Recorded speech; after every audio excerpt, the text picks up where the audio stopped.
passo a palavra dizendo a palavra de agitação e propaganda de ordem da nossa organização, do Centro Cultural Camarada Velho Toledo e dos camaradas da Ação Libertadora Estudantil. Ciro Gomes, vem aí!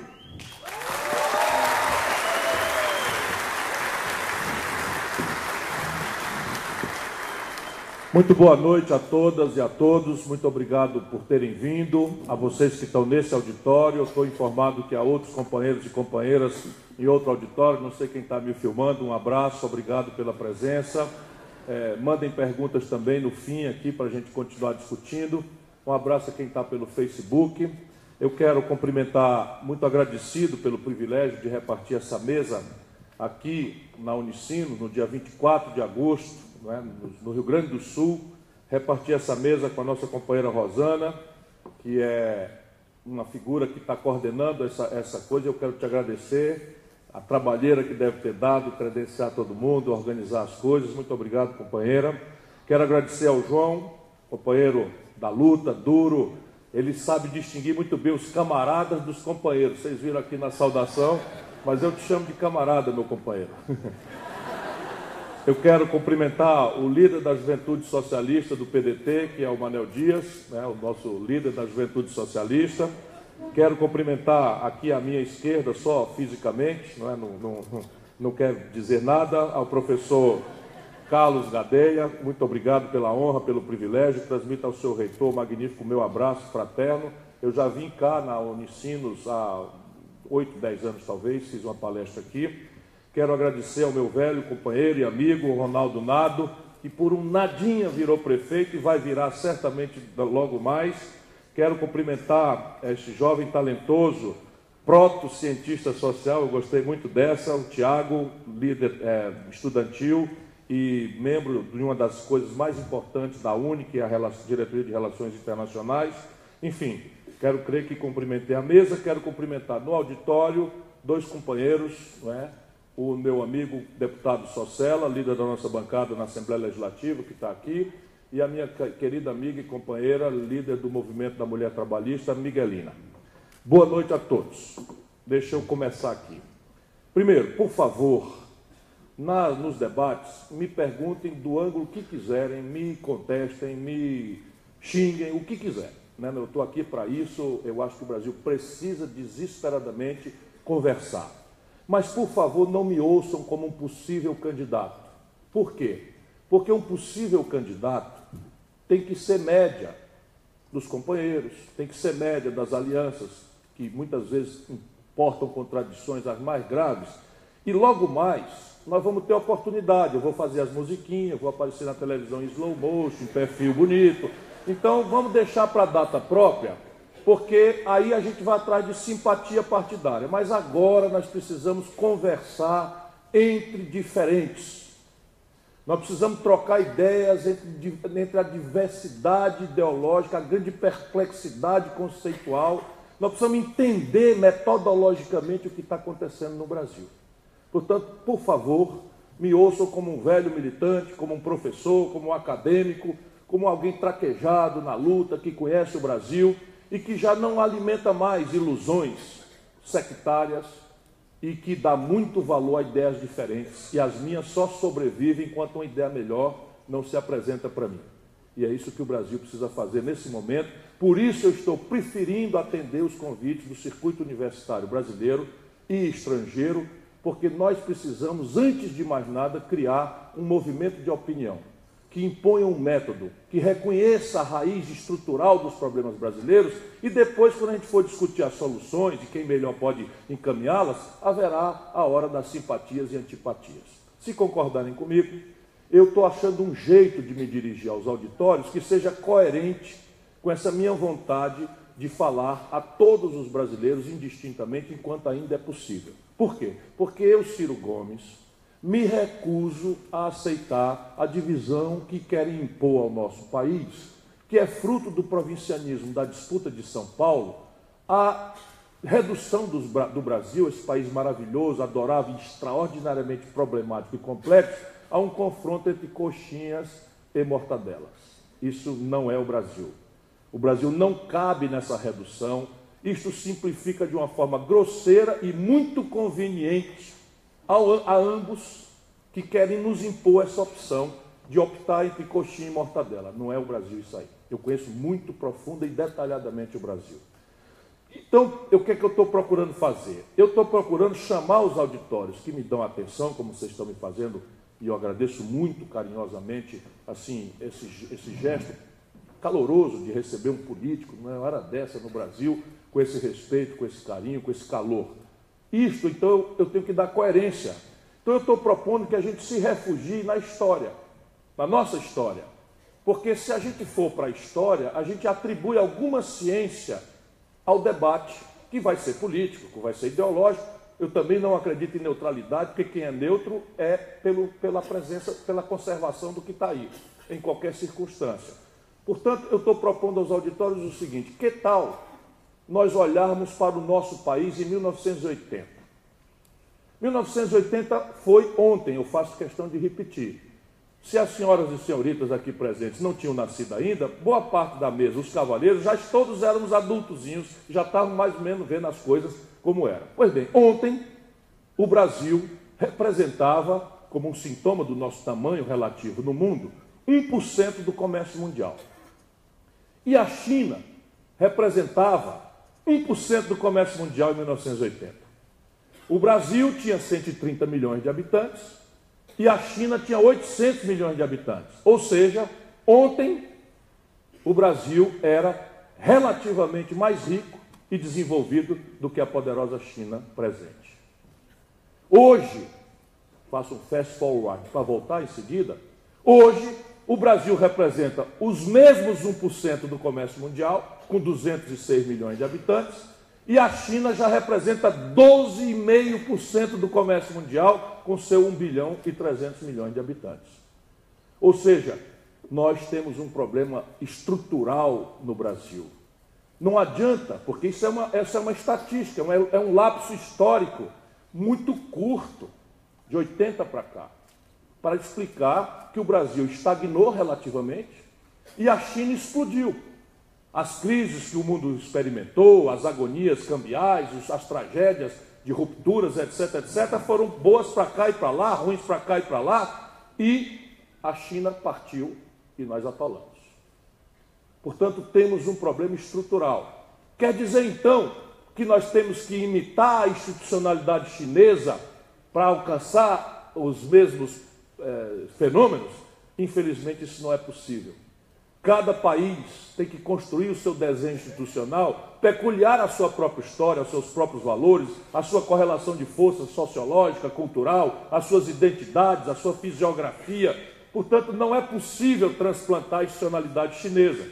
Mas, por favor, também não é possível achar que o Brasil vai ser resolvido da sua equação copiando manuais de Chicago ou da London School of Economics.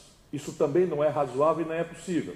De alguma forma, o Brasil está numa absoluta solidão, porque nós estamos desafiados, praticamente sem referência internacional, a não ser de valores, de doutrinas, a desenhar nossa institucionalidade para sair da nossa tragédia socioeconômica, agravadíssima, não é, pela caricatura da podridão, da roubalheira, do privilégio e da esculhambação. Se, francamente, você assistiu uma sessão no Congresso em que você vê essa gente, não é, por maioria, se comportar daquele jeito, vulgar, elitista, como nós temos assistido, é assim, sabe, o fundo do poço, mesmo para o macaco velho, para quem a novela já não é mais tão novidade como eu. Eu nunca pensei que eu fosse assistir a degradação das estruturas políticas centrais do país com este nível, não é só nível de podridão e corrupção, que é fácil denunciar, com este nível de caricatura. Como é que pode um filho da puta botar uma tatuagem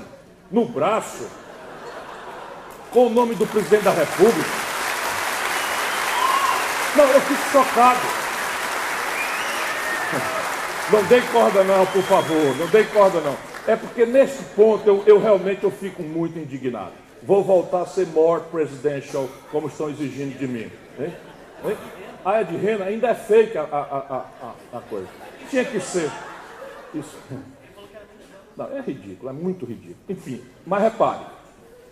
O que aconteceu o que aconteceu é que de 1980 para cá, a China passou a crescer a taxas superiores a 10%, 12% ao ano, e o Brasil, de 80 para cá, cresce míseros 2% ao ano, em média, com um stop and go grave, porque nós agora acabamos de cair quase 7% da riqueza brasileira, coisa sem precedente na história do capitalismo mundial.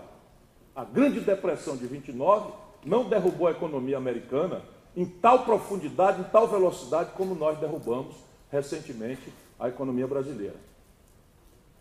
E qual é a tragédia de crescermos tão moderadamente, tão ridiculamente, de forma baixa? Aqui começa a concretude do nosso viver. É que o Brasil ainda traz ao mercado de trabalho, por ano, ao redor de 2 milhões de rapazes e moças, vossas mercês, essencialmente chegando para quererem ser empreendedores e trabalhar e produzir.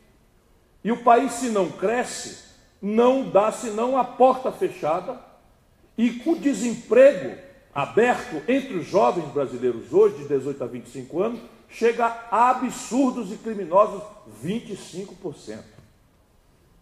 Mas o Brasil também, neste mesmo período, foi obrigado a conviver com um fenômeno imposto pela nossa vontade de consumir o bom, bonito e barato, de cuja notícia temos pela televisão, pelos jornais, pela internet, e nós, então, fomos obrigados a nos modernizar no chicote da globalização.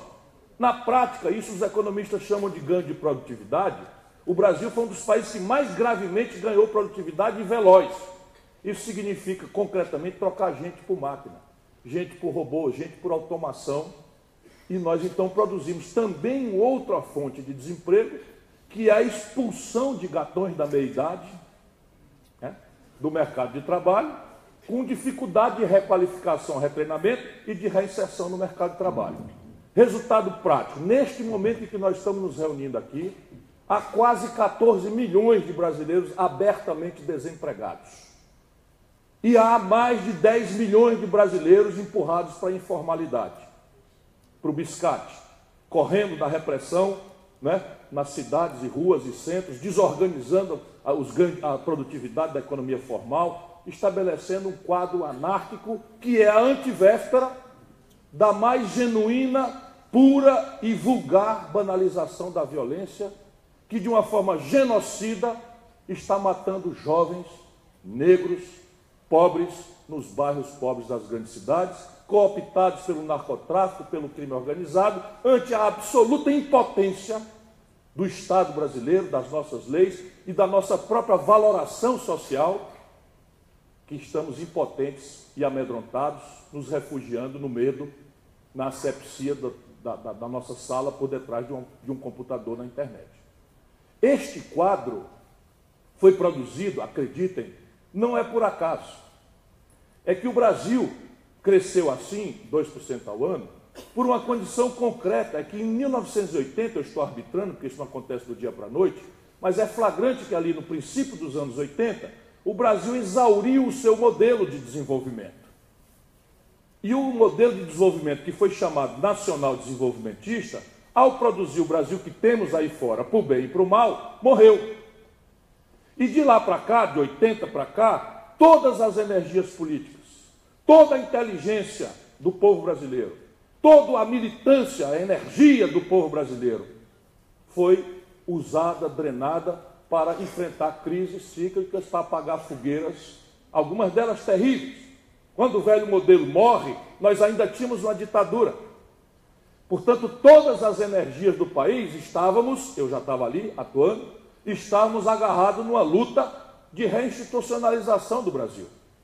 Nós não íamos dourar a pílula para o regime, para dizer que nós entendíamos que o modelo morreu, que o nacional desenvolvimentismo se exauriu, que os ciclos tecnológicos mudaram de frequência, que o capital estrangeiro, que era barato, etc., agora virou muito caro e arisco, que tudo essas são verdades que concorreram para o desastre do fim do nosso modelo, porque nós precisávamos fazer o enfrentamento da redemocratização do país. E o enfrentamento da redemocratização do país, que tem muito a ver com o tempo duro que nós estamos vivendo hoje, exigia consenso, unidade. E consenso e unidade só se faz rasa a agenda. E aí tem todo um cacuete de uma geração, estou falando de 80 para cá, é uma geração que está aí ainda. Não é? Esse Michel Temer, por exemplo, é dessa mesma turma. Toda essa gente tem um cacuete de discutir política e de banir da discussão a questão central, que é a economia, que é a solução concreta, de onde virão empregos, salários e impostos para financiar este ou aquele padrão de saúde, de educação, de segurança, de infraestrutura. E é evidente que uma coisa é imbricada na outra. Mas nós fizemos o quê? Adiamos o debate econômico, porque ele era fonte grave de dissenso.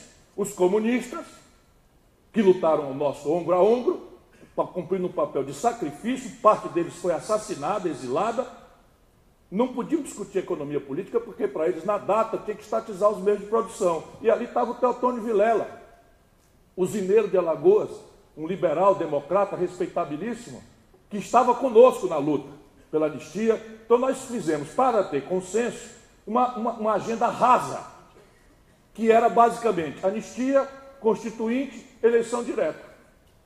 E deixamos o povo acreditar que, restaurada a democracia, o paraíso desceria à terra e o inferno seria banido da nossa vida. Conseguimos.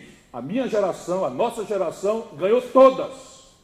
Gosto muito desse momento da minha reflexão, falando aos jovens, porque eu sinto no meu coração a ronda da depressão coletiva, a ronda da descrença que o jovem tem, com mil razões, na política, especialmente essa política tradicional, que não diz mais nada para a agenda angustiante, existencial da própria humanidade entre os jovens. Eu entendo isso com a minha alma, mas isto é errado, porque o poder não se compraz com o vácuo. Não existe vácuo no poder. Ele será exercitado. Se nós participarmos ativamente, nós influenciaremos nele. Se nós nos omitirmos, negarmos, por um ascetismo, por uma moralidade, por uma decência corretas, porque não queremos botar a mão nessa sujeira, nessa imundície, nessa contradição, alguém exercitará o poder. Em nosso nome e contra nós. Qualquer semelhança com a realidade não é mera coincidência. Não é mera coincidência. Pois bem, enfrentamos o grande incêndio da redemocratização e ganhamos todos. Qual é a tragédia? Elegemos o Tancredo Neves, um cara conservador, mas que tinha o sentimento nacional, tinha o compromisso popular e tinha a energia e o preparo, coragem, para fazer o que o país tinha que fazer. Aí a Grécia deve revirar os Sófocles, né, os teatrólogos gregos que fizeram a tragédia grega, vendo o que aconteceu com o Brasil, vai dizer, não, aí vocês exageraram, mas aconteceu. Nós redemocratizamos o país, botamos um democrata que estava com Getúlio na véspera do suicídio, que estava contra o golpe de 64, chamando o Auro de Moura Andrade de canalha, canalha, canalha, quando ele preparou o golpe contra o João Goulart. Um homem que, enfim, que sempre lutou ao lado do povo brasileiro. Pusemos ele no poder e no dia da posse o homem morre. E por tragédia e contemporização, essa tradição de conflitos adiados, anestesiados, nós tínhamos feito uma aliança com o Sarney para vice. Quem toma posse? O Sarney. Fodeu, meu. Ok, e o Sarney cumpriu um papel, mas o novo incêndio surgiu. Como o problema era de modelo, a questão era o colapso do velho modelo. Eu vou descrever isso para vocês, porque aí está também a pista da solução. Nós tivemos a nova emergência, o novo grande incêndio, ao redor do qual, por década praticamente, década e meia pelo menos, o Brasil utilizou, drenou todas as suas energias políticas, toda a sua inteligência, o flagelo inflacionário. Só no Brasil, a inflação, acima de 20 pontos percentuais ao ano, não conseguiu contra ela eleger uma ruptura ou um consenso, que é o que acontece na experiência de todos os povos, porque a inflação nos manuais de economia e na realidade prática é uma doença da moeda. Como a moeda é o termo de troca e de referência de valor para todos nós, logo surgem, contra o fenômeno inflacionário, consensos ou rupturas. O Hitler, na Alemanha, é consequência de um processo superinflacionário que se deu pelo erro do Tratado de Versalhes, que pôs fim à Primeira Guerra Mundial, impôs à Alemanha um custo impagável. E a Alemanha, tentando pagar, hiperinflacionou e deu caminho para o protofascismo depois o nazismo aberto, xenófobo, racista, não é? Assassino, genocida, que o episódio do Hitler representou. Pois bem, no Brasil não aconteceu. 25, 30 anos de inflação alta. Por quê? Porque entre nós, macunaimicamente, a elite é tão esperta que desenvolveu mecanismos de ganhar dinheiro com a doença da moeda. E a doença da moeda ficou para a classe média e para o povo trabalhador que não tinha excedente financeiro. E os outros que tinham excedentes financeiros inventaram a correção monetária, o título público indexado, de maneira que bastava o camarada ter dinheiro, para o dinheiro se reproduzir sem correspondência na produção. Isto não é um fato do passado, é um fato presente, só que a inflação agora foi substituída por juros. Mas é a mesma lógica em que o Brasil, mas com o Itamar Franco e o consenso entre os políticos que redemocratizamos o país já se dissolveu, o PT fica contra o Plano Real, porque considera, com razão, pouco estudado, mas com razão, que o Plano Real era mais um truque, mais uma tentativa, né, de ganhar as eleições e impedir as forças progressistas de chegar ao poder. Eu liguei para o Lula, já fui ministro da Fazenda nessa data, ajudei a fazer o Real, e sou amigo do Lula, enfim, do Brizola, liguei para os dois para dizer, olha, isso não é um truque. Pede aos teus economistas para estudar o experimento polonês, israelita, chileno, argentino, porque isso é uma fórmula que se descobriu e realmente de estabilizar a economia. Não é sustentável, precisa de aperfeiçoamentos, mas isso não é um truque, isso veio para ficar. E o PT discordou, ficou contra e danou-se no preço de perdeu a eleição feio, porque pôs-se em antagonismo aquilo que o país queria muito. Depois, né, nós chegamos então a um problema que é a aparente exceção a esta minha afirmação de que o Brasil tem um problema estrutural, que é a exaustão de um modelo, e que isso impõe ao Brasil crescer os ridículos 2% em média, discrepando da China, que cresceu acima de 10% em média no mesmo período, e assim boa parte do mundo. Isto nos obriga aqui, nesse momento, a interromper o relato histórico e a tentar entender este modelo e por que ele morreu. E aí é muito importante, no 24 de agosto, né, é uma coisa assim, agradável, embora seja comovente para um cara que ama a história do Brasil, que ama a identidade nacional brasileira como eu, a ilha dediquei e dedico a minha vida com muito amor, com muita compaixão, com muita vontade de interferir, como tenho procurado fazê-lo. O Brasil que temos aí fora é, para o mal e para o bem, não é consequência fatalista do entrechoque individualista das forças do mercado. Isto é uma ilusão de ótica que uma certa elite quer que a gente creia. É claro que a iniciativa privada, para nós trabalhistas, não há problema de compreender a importância sensível para a evolução da humanidade que a iniciativa privada tem. Os avanços tecnológicos, a garantia de redução de preços, os ganhos de produtividade, são todas obras extraordinárias da livre iniciativa que nós outros trabalhistas consideramos que não precisamos satanizar. O problema é que nós também entendemos, olhando para o mundo, para a história da humanidade, que as virtudes da livre iniciativa são muito boas, mas não tem nenhuma possibilidade de serem elas as responsáveis pela sofisticada e complexa equação do desenvolvimento. Nem econômico e muito menos humano. Por quê? Porque deixada livre, a iniciativa privada tende à concentração de renda, à injustiça e ao desequilíbrio e à instabilidade e à crise. Isto é inerente, cientificamente demonstrado, e 2008, agora no centro do capitalismo mundial, América do Norte, explode com clareza contundente. Nem o mais reles dos piores intelectuais a serviço do Fundo Monetário Internacional tem coragem mais de escrever um papel defendendo o mito neoliberal como ciência boa. Provou-se absolutamente ideologia de quinta categoria. Isto dito, vou recuperar. O Brasil que temos aí fora, por bem e por mal, é produto, né, da força da iniciativa privada, porém na ambiência de um marco de economia política que procurou adaptar entre nós, tropicalizado, o que se convencionou chamar de keynesianismo.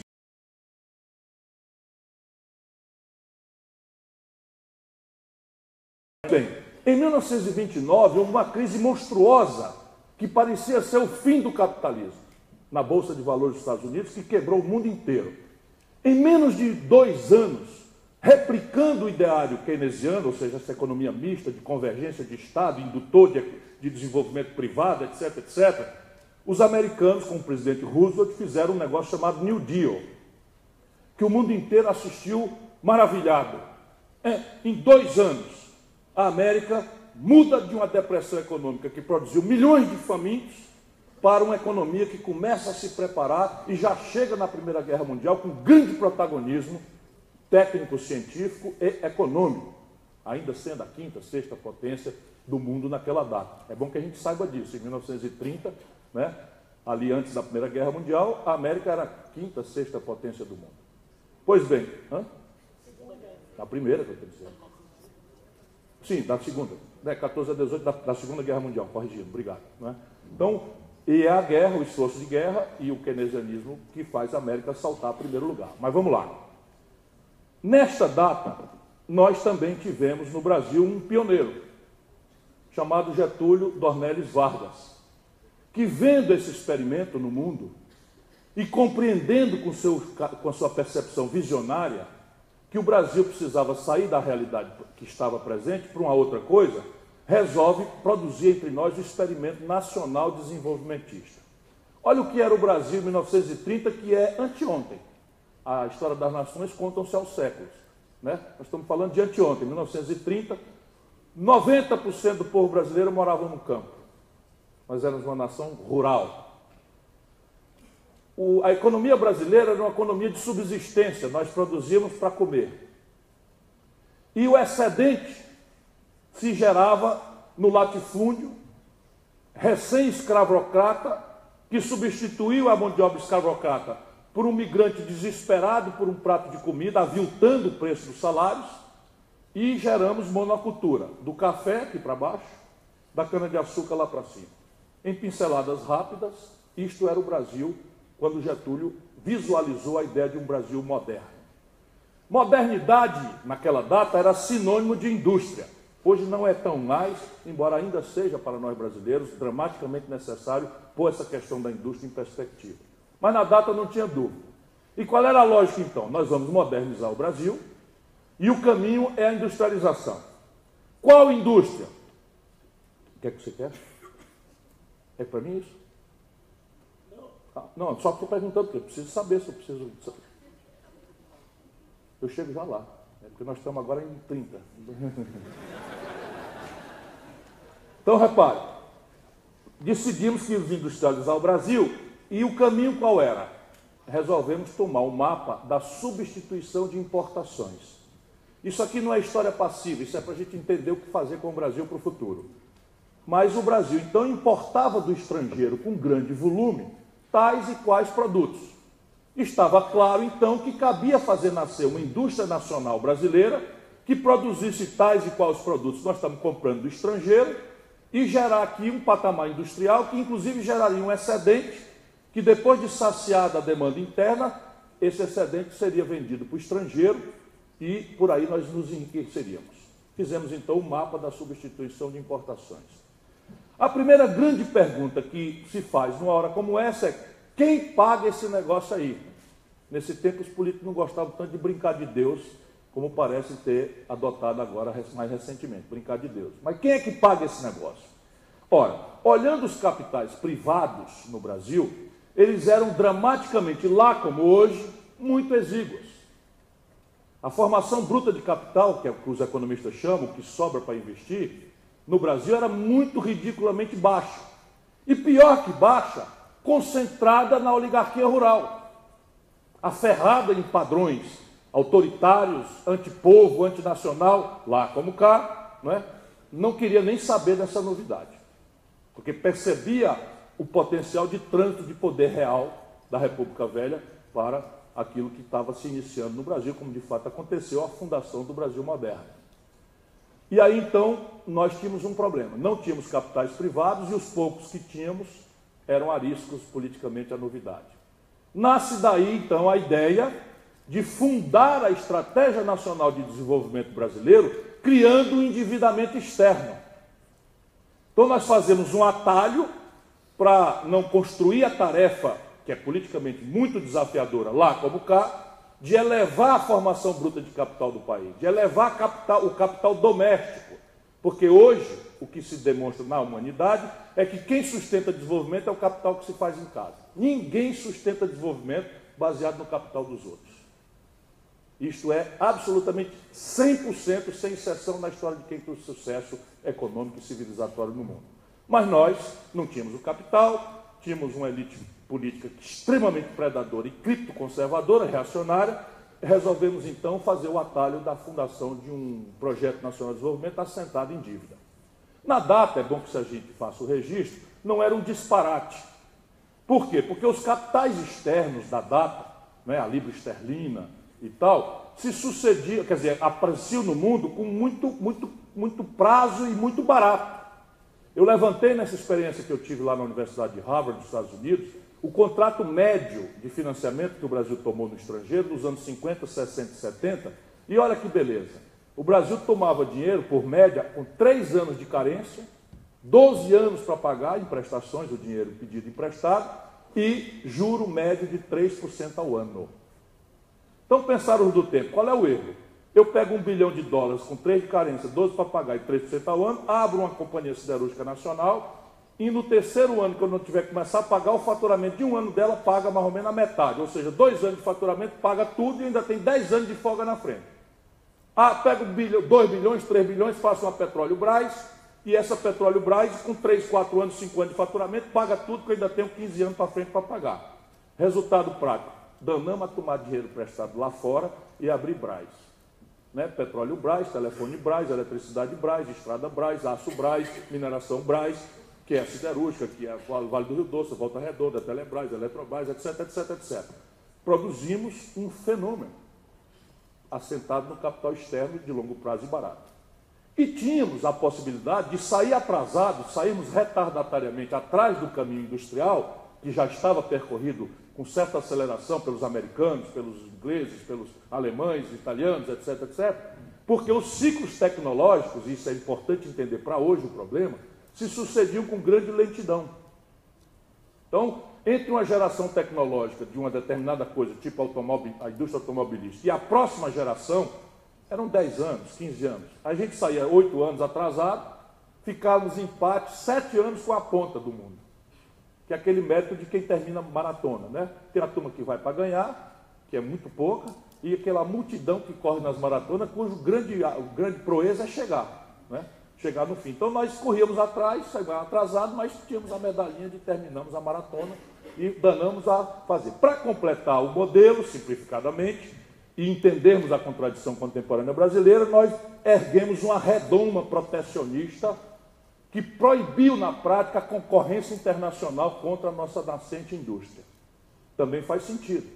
E era uma medida transitória, porque ninguém faria nascer uma indústria pisando no pé do competidor internacional que já estava amadurecido no mercado e que até poderia praticar preços artificialmente baixos para não deixar nascer um concorrente, lá como hoje, num país de 200 milhões de habitantes, ou, na sua proporção, a mesma coisa do mundo, e que sempre será um mercado relevante, o Brasil, tanto mais na posição em que estamos aqui de liderança natural, né, de um grande conglomerado de consumidores, que é a América do Sul, né, com uma conexão com as Américas e os grandes mercados europeus naquela data, e agora com possibilidades mais ainda agressivas com os blocos aí da China, da Coreia, do Japão, etc. Rússia e Índia. Então, este é o modelo. Vou resumir.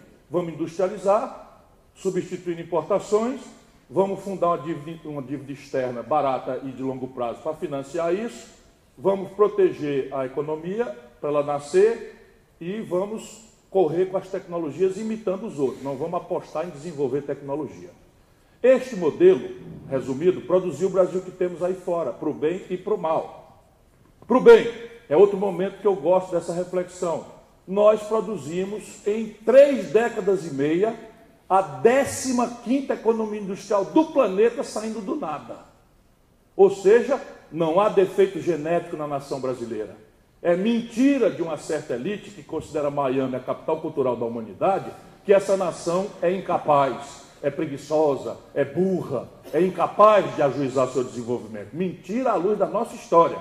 Nós saímos do nada, de uma agricultura primária de subsistência, de um excedente extraído na monocultura do latifúndio e da oligarquia para virarmos a 15ª economia industrial do mundo. Só a China está agora tomando o primeiro lugar do Brasil na história de evolução capitalista, na história do capitalismo mundial.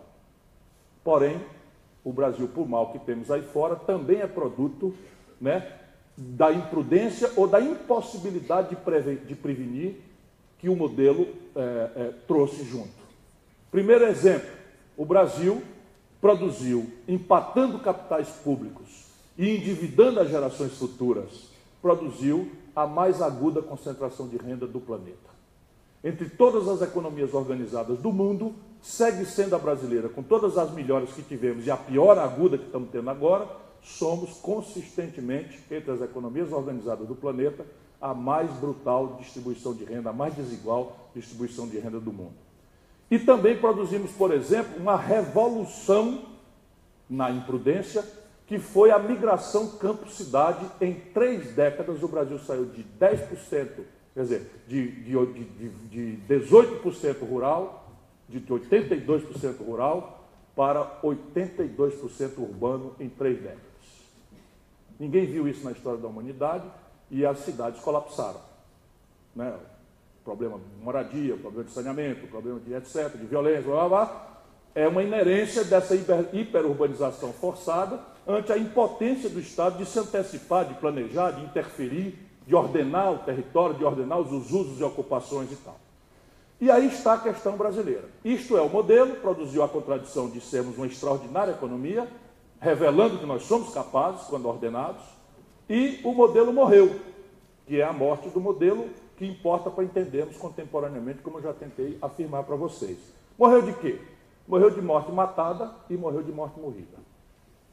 São 2 as causas mortes do modelo nacional desenvolvimentista. Primeiro, sabe aquele dinheiro de longo prazo, barato, com carência, que financiou a gente? Sumiu da realidade. Com a eletronização do meio financeiro, o dinheiro agora chama-se smart money. Na prática, dinheiro virtual, operado por garotos, né, absolutamente descuidados do ser humano, sabe, nunca viram um chão de fábrica, nunca viram uma roça, não sabem o que é uma mãe com um filho doente, e que foram treinados muito precocemente para arbitrar ganhos especulativos de curto prazo, em tempo real, pouco importam as consequências. Então, assim, daqui a pouco, quando acabar o nosso debate aqui, está nascendo o dia na Malásia. E o garoto entrega a cadeira lá em Wall Street, e o outro entra. E ele olha numa tela de videogame, é um videogame, né? Quanto é que está rendendo um título do governo malaio, quanto é que está rendendo um título do governo japonês, quanto é que está rendendo um título da Grécia, e ele começa a apertar o botão e transferir $1 bilhão para cá, $1 bilhão para lá, de maneira que esse dinheiro não para mais para fazer fábrica, não para mais para fazer Petrobras, em canto nenhum do mundo. É uma grande jogatina.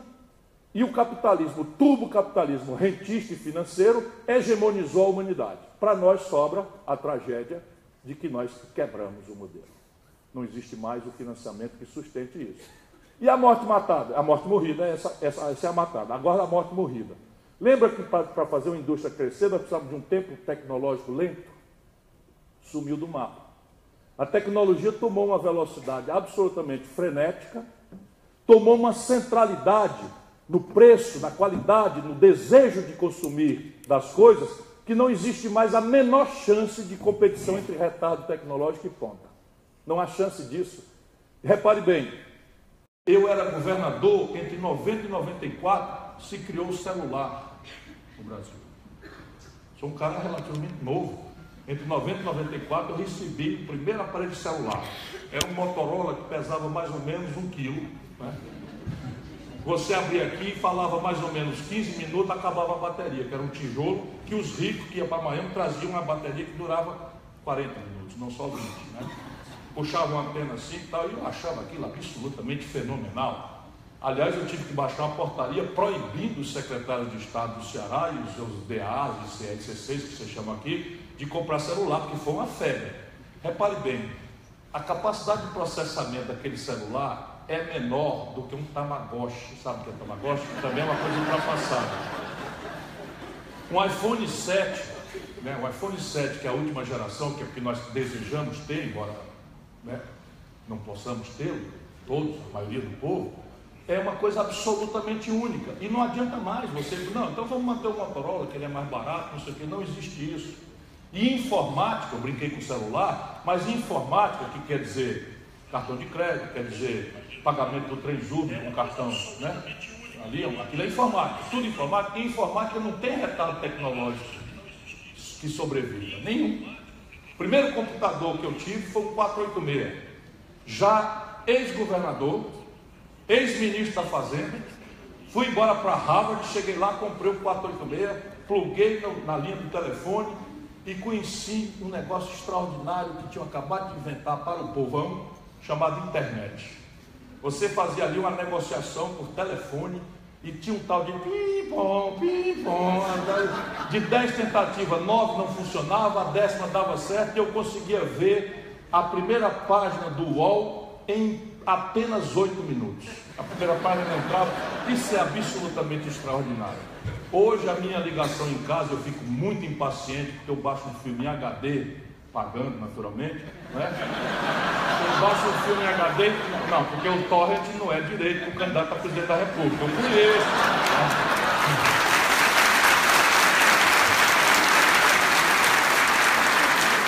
Eu conheço. Então, eu vim falar, eu tenho um filho que mexe com essas coisas, ele me disse que se comete esse abuso de descer no torrent, e tem legenda, que é subtitles.org, a gente pode casar os dois. Eu até sei como fazer o sítio, você tem que copiar, colar, botar junto, tirar, manter a raiz, mas não façam isso, porque sabe como é, né? A propriedade intelectual e tal.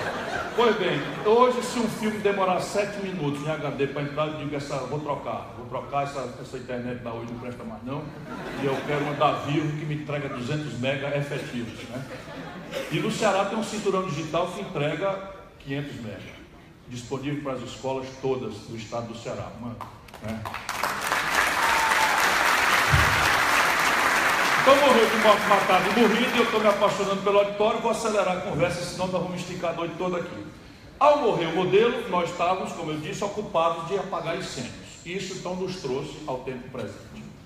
O que é o tempo presente? Por que parece ter havido 2 exceções neste constrangimento do Brasil não crescer? O Fernando Henrique no seu primeiro momento e o Lula no seu momento mais longo, mais sustentável e tal. Eu sustento, sem querer ofender ninguém, nem desmerecer a obra que cada um possa ter feito, que eu sei que a vida é dura, eu sei que as coisas são difíceis, eu vou para lá e não quero que ninguém pense que eu sei fazer milagres, se um dia eu tiver a honra de servir ao Brasil. Mas, o que aconteceu? No Brasil, como eu tentei demonstrar para vocês, a inflação era uma espécie de tributo. Na hora que o Plano Real, com Itamar Franco, que eu ajudei, acabou, este tributo que era tirado do povo trabalhador e da classe média, o valor dele ficou na mão do povo. E aí o povo, desconfiado de que essa novidade é para ganhar eleição, os políticos dizendo que era um truque, etc., vai 24 horas depois em massa ao consumo. E vai comprar as coisas, porque só é agora que vai ter prestação congelada, sem mudar, só não vai ter correção monetária, e vai todo mundo para o consumo. A produção não acompanha na mesma velocidade. Ela precisa de um tempo para o investimento amadurecer, e aí nós entramos numa espiral de agravar profunda e estruturalmente a taxa de importação do estrangeiro das coisas que a gente estava agora podendo comprar. E metemos na ilusão de que aquilo era para sempre. Então experimentamos uma elevação abrupta do nível de capacidade de consumo, especialmente do consumo deprimido do povão e da classe média, e começamos a ficar felizes, que agora parece que a coisa mudou. O que fazem os políticos? Trocam a necessidade de redesenhar o projeto estratégico do país, sabem que aquilo é insustentável, mas se servam na popularidade fácil do ciclo de consumo populista que acabaram produzindo por esse once and for all, que é uma condição que acontece por uma vez e não se repete, que era o fim da inflação. Resultado, chega a eleição, o cara até consegue se reeleger, mas no dia seguinte o país quebra. E como é que o país quebra? Olha o filme, porque isto é um imperativo que o povo brasileiro precisa dominar e a estudantada precisa ajudar o nosso povo a entender. Nós quebramos, a consequência prática é uma mudança do valor do real frente ao dólar, que é o que se chama em economia de taxa de câmbio. Eita, que agora a palestra virou economês, tecnocrata, ninguém aqui está interessado nisso. Lamento, isto é um assunto absolutamente central e popular. Nós precisamos ajudar o povo a entender. Por quê? Eu tenho repetido, a gente não compra dólar, mas a gente come pão. E se calhar, domingo a gente come uma pizza. Pão e pizza é trigo. Trigo o Brasil não produz com suficiência, portanto tem que comprar do estrangeiro. E todas as transações do estrangeiro são pagas com dólar. Só para vocês terem uma ideia, quando o Lula entregou para Dilma o poder, nós estávamos comprando $1 de trigo por R$ 1,75 de real. Quando a Dilma foi derrubada, nós estávamos comprando o mesmo dólar de trigo por R$ 4. Resultado, entre o Lula ganhar a eleição e a Dilma ser derrubada, o brasileiro empobreceu 50%, sob o ponto de vista de consumo. O povo não compra dólar, mas compra remédio. 78%, 80% da química fina dos nossos remédios são importados do estrangeiro. Então a gente não compra dólar, mas compra remédio. Quando o Lula entregou para a Dilma, a gente precisava de R$ 1,75 para comprar $1 de Tilenol. Quando a Dilma foi derrubada, nós precisávamos de R$ 4 para comprar o mesmo dólar de Tilenol. Resultado, o preço dos remédios subiram. A gente não compra dólar, mas anda de ônibus. O insumo central da passagem de ônibus é diesel. O Brasil, por falta de projeto nacional, adotou a estúpida política de exportar petróleo bruto barato e importar gasolina, óleo diesel, derivados de lubrificantes, polímeros, etc., em dólar do estrangeiro. Resultado, quando o Lula entregou para a Dilma, popularíssimo, nós precisávamos de R$ 1,75 para comprar $1 de diesel. Quando a Dilma foi derrubada, ele precisava de R$ 4 para comprar o mesmo dólar de diesel. Lembra das manifestações do 020 em São Paulo? A meninada reclamando? Subiu tudo. Por quê? Porque todos os preços relativos da economia popular são sensíveis a dólar, pela superexposição da nossa economia ao padrão importado. Olha o filme, o Fernando Henrique quebra o país, o real se desvaloriza 50% em 60 dias, eles inventam de atacar essa inflação que aparece com aumento de preço puxada pelo câmbio, com taxa de juro alta, começam a quebrar as empresas, a gerar desemprego e a ferir de morte as finanças públicas, porque os juros exorbitantes que eles estão fazendo acabam vindo todos para o setor público pagar. Passa o tempo e essa ruptura do Fernando Henrique permite que o Lula entre. Por que o Lula é também uma exceção muito mais consistente e muito mais longeva, embora igualmente insustentável, não é, de, vamos dizer, consumo felicitante? Com o Lula foram dois fatores. A taxa de câmbio especulativa na posse dele. Assim como a gente empobrece quando o dólar sobe, a gente enriquece, ou seja, pode comprar mais quando o dólar cai. Porque se o dólar cai, a gente precisava de mais reais para comprar e precisa de menos reais, então a gente pode consumir mais. Vocês estão me entendendo? Se não, por favor, perguntem, porque isso aqui é crítico e a plutocracia não quer que o povo saiba dessa jogada. Não sabe porque especula e ganha dinheiro na ignorância, na desinformação do nosso povo. Então, repare, quando o Lula tomou posse, essa plutocracia fez um componente especulativo, foi toda para guardar seus reservas em dólar, e a taxa de câmbio, quando o Lula tomou posse, seria o equivalente hoje a R$ 9,20.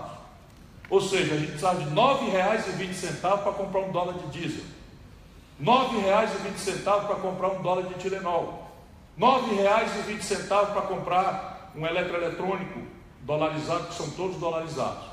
E o Lula não fez o desatino que o mercado temia que fizesse, trouxe a taxa de câmbio para R$ 1,75 em 8 anos. Resultado, a sensação de capacidade de comprar, a capacidade da gente poder de fato consumir, exponencializou-se pela queda da taxa de câmbio. Só que a taxa de câmbio favorável ao consumo é uma taxa de câmbio desfavorável à produção. Porque quando fica muito barato aqui as coisas do estrangeiro, fica muito caro as nossas coisas para eles lá fora. E o Brasil então começou a quebrar, continua a quebrar a sua base industrial. De maneira que naquele ano 80, 30% da riqueza brasileira é extraída da indústria. Agora 8%. Nós temos hoje o valor da indústria como riqueza nacional de volta ao que éramos em 1910. Toda a obra nacional desenvolvimentista, sob o ponto de vista relativo, foi desfeita. Toda ela. Resultado prático, a Dilma repete o mesmo filme. E o Lula foi favorecido por um outro fator, que a gente precisa entender também. É que, puxado pela China, o Brasil começou a experimentar preços exorbitantemente altos para as nossas mercadorias tradicionais. Quando o Lula entregou para a Dilma, nós estamos vendendo uma tonelada de minério de ferro por $190. Quando a Dilma foi derrubada, a mesma tonelada estava sendo vendida por $38. Quando o Lula entregou para a Dilma, nós estávamos vendendo um barril de petróleo por $110. Quando a Dilma foi derrubada, estávamos vendendo o mesmo barril de petróleo por $30. E o filme se repetiu. Desvalorizou-se o real, meteram taxa de juros, chamaram o Levi, cuja experiência anterior do setor público foi quebrar o estado do Rio de Janeiro, na ilusão infantil de cooptar o mercado, os plutocratas, o baronato, para vir em socorro do colapso do nosso projeto. E aí deu-se o que vocês todos testemunharam e a tragédia que o Brasil se encontra de um golpe de Estado, porque se desfinanciou a legitimidade mesma da Dilma. Isso então nos traz ao seguinte e definitivo momento para eu concluir. O Brasil está nesse momento proibido de crescer por 3 fatores. O excesso de juro alto explodiu o endividamento do setor privado, que hoje chegou na laje, ou seja, não dá mais, não tem um centavo para investimento. A iniciativa privada brasileira não está fazendo caixa para honrar sequer a parcela vencida dela nas dívidas com o banco. Segundo, o colapso da finança pública. O Lula, quando tomou posse, na sucessão do Fernando Henrique, a dívida brasileira, quer dizer, o Fernando Henrique, quando tomou posse, a dívida brasileira eu era ministro da Fazenda, 600 bilhões de reais. O Fernando Henrique entregou para o Lula com 1 trilhão e 700. O Lula entregou para a Dilma com 2 trilhões e 400. O Michel Temer vai entregar para o próximo com 4 trilhões e 600 bilhões de reais. E nesse limite o Brasil quebra. A dívida brasileira está na iminência de iliquidez, que é uma tragédia que eu pensava que jamais iria assistir no Brasil. Só que agora esses caras estão querendo vender patrimônio para pagar déficit corrente. É como se você em casa gastasse mais do que ganha, e num mês, em vez de corrigir suas contas, melhorar a receita se possível, diminuir a despesa se necessário, você pega e vende o sofá, depois vende a televisão, depois vende a cama, depois vende o fogão, depois vende a casa. E no 4º ano, ou no 4º mês, você não tem mais patrimônio e o buraco está do mesmo tamanho. Esse é o último estágio da degradação, que é o que estão fazendo com o nosso país. E por fim, o Brasil precisa, para superar o desequilíbrio, né, da sua estrutura, nós precisamos entender que o desequilíbrio na conta externa não permite a gente crescer. Qualquer crescimento, a gente importa demais e não consegue mais pagar porque os preços despencaram. E aí desvaloriza o câmbio, repete-se o filme, desmoraliza qualquer que seja o governo, se implode a economia, etc, etc. Portanto, se esse diagnóstico for correto, que é o que eu estou tentando provocar, é preciso que a terapêutica seja reconhecida como óbvio. É preciso consolidar o passivo das empresas privadas, e há caminho para fazer isso, via crédito, com critérios transparentes, pegar um pedaço das reservas cambiais e fazer um fundo soberano e trocar dívida externa de juros muito mais barato e prazos muito mais longos, sendo dívida de um fundo soberano pertencente ao Brasil, portanto não estaremos na mão de especuladores estrangeiros, mediante, só pode ter acesso a essa reestruturação, as empresas nacionais que assumirem, né, entrarem numa dinâmica de reindustrialização, de planos de investimento, de planos de emprego por etapas. Fez a primeira etapa, recebe a primeira etapa da consolidação. Segundo, temos que consolidar as contas públicas. O Rio Grande do Sul, por exemplo, absolutamente não tem saída por esse caminho maluco, absolutamente incompetente, elitista, que se está repetindo aqui, a ponto do Palácio de Piratini virar uma usina de destruição de liderança. O problema do Rio Grande do Sul são 2. Basicamente, não é o Santoro. O contemporâneo, sem dúvida.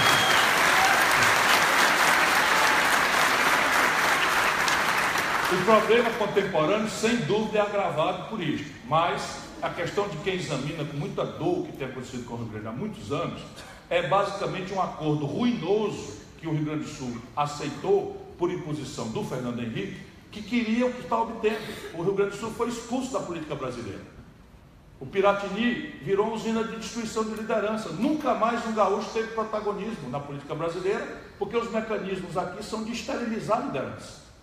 Como? Impondo um acordo de serviço da dívida que entrega 13% da receita bruta do Rio Grande do Sul para o serviço de uma dívida que o governo infla por essa política maluca de juro alto. Segundo, o Rio Grande do Sul ainda tem uma extensa dependência da economia de base agrícola, de base do agronegócio. E aí o governo federal cria uma tal de Lei Candir que elimina a tributação sobre esses produtos e se compromete o governo federal de indenizar o Rio Grande do Sul. Nunca indenizou na vida. E o Rio Grande do Sul foi deixando acontecer algumas coisas que estão na casa do sem jeito, porque virou direito adquirido, que é, por exemplo, o fato de que vocês hoje têm mais gasto com o aposentado do que com os ativos do setor público. Todo mundo no Brasil vai para isso, mas vocês já estão.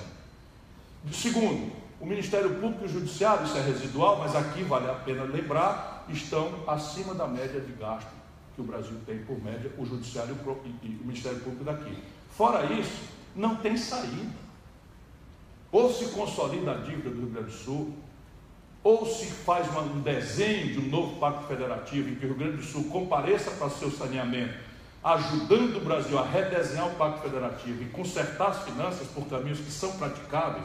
Por exemplo, por isso que eu não posso ser ouvido como candidato, se amanhã o meu partido não concordar, eu tenho que botar a viola no saco. Se os nossos aliados eventualmente não concordar e eu ainda assim aceitar ser candidato, eu tenho que botar a viola no saco. Mas o Brasil é um de 2 países do mundo, nós e a Lituânia, que não cobra tributo sobre heranças e sobre lucros e dividendos das empresas. Qual é a explicação para isso? Segundo, o mundo inteiro, inclusive essa República Bolivariana comunista, popular dos Estados Unidos da América, dirigida pelo camarada Donald Trump, cobra 40% de imposto sobre heranças. 40% é o tributo sobre heranças. Sabe quanto é que se cobra no Rio Grande do Sul? 4%. Dos ricos. O Ceará, que está arrumado, é o estado mais arrumado do Brasil, cobra 8%, que é o limite máximo da Constituição. Isto é subgravar. O mundo inteiro prefere cobrar na transferência intergeracional de renda. E por fim, o Brasil tem margem para, isentando transações até R$ 1.500 em cheque que tira 90% do povo, tributar os 10% de cima com uma alíquota mínima de 0,38%, quer dizer, 38 centavos a cada R$ 100 de transação em cheque, partilhando o resultado disso com os estados e municípios. Isto resolve o problema fiscal do Brasil no fluxo em menos de 2 anos, dependendo da velocidade política que se implante. Portanto, tecnicamente, o Brasil tem saída, tem escapes, tem caminhos. A reindustrialização do Brasil saltam 4 blocos evidentes. Eu já indiciei todos eles aqui, mas um complexo industrial do petróleo e gás não faz sentido o Brasil não verticalizar. Nós temos expertise técnica, nós estamos gastando dinheiro, importando com dinheiro público, né, os combustíveis, que coisa. Então, você tem tecnologia, você tem quem sabe fazer, que é a Petrobras, ainda que eles estejam tentando esquartejar e destruir. O complexo industrial da saúde, companheiros, companheiras, a União Federal este ano vai pagar 17 bilhões de dólares do complexo industrial da saúde, gerando emprego e renda nos Estados Unidos, na Europa e na China. Nada impede que você chegue em São Leopoldo, abra aqui junto com a Universidade de Unicinos, um centro de engenharia reversa. Nós estamos falando de próteses, nós estamos falando de cama de hospital, de cadeira de roda, de bengala, né? Até chegar num nível mais sofisticado de tomografia computadorizada, ressonância magnética funcional. Tem um largo espectro onde o Brasil pode verticalizar, porque a ferramenta do mercado aqui é a compra governamental, que está protegida dos acordos estrangeiros, da OMC. Tudo pode ser feito, se tiver projeto de país. O complexo industrial do agronegócio, quer dizer, a agricultura e a pecuária mais agressivas do mundo, importa do estrangeiro 40% dos seus custos de produção. Qual é a explicação? E o máximo de agregação de valor exposto à produção é o esmagamento de soja, já está entregue a 100% à multinacional. Qual é a razão para isso? A soja do Cerrado é uma invenção da Embrapa, do Estado brasileiro. Soja não dava no Cerrado. A Embrapa, biotecnologicamente, desenvolveu, e hoje 100% da semente plantada de soja no Brasil é semente estéril da Monsanto. Que o produtor tem que comprar todo ano, porque a semente é estéril. Você não pode separar uma fração da semente para usar o ano que vem, porque ela é estéril. Qual é a razão para isso? Pelo amor de Deus, alguém me explique, porque eu estou ficando doido de raiva de ver o país assim como está e essas oportunidades todas abertas aí. E por fim, o complexo industrial da defesa. Nós já estamos gastando bilhões de dólares em matéria de equipamento militar, de munição, de míssil, de caça, etc, etc. Tudo importado. Para bem dizer, no último ano da Dilma, do primeiro mandato, A China ganhou a concorrência para fornecer os uniformes do Exército Brasileiro. Nós cancelamos naturalmente, porque era um vexame final, no seu ponto de vista simbólico, os uniformes do Exército Brasileiro serem fornecidos por empresa chinesa. O rudimento tecnológico aqui é costura. Costurar um bolso, porque os uniformes nem precisa ser bonitão, precisa ser, né, sólido, padronizado, etc, etc. Tudo isto está à mão de uma sociedade que se engaje e que construa uma equação política em que o representante seja um veio de transmissão de ideias, projetos e acordos que reúnam, no caso da minha proposta, os que produzem com os que trabalham. Fácil de falar, difícil de fazer, mas perfeitamente praticável. Muito obrigado por sua atenção.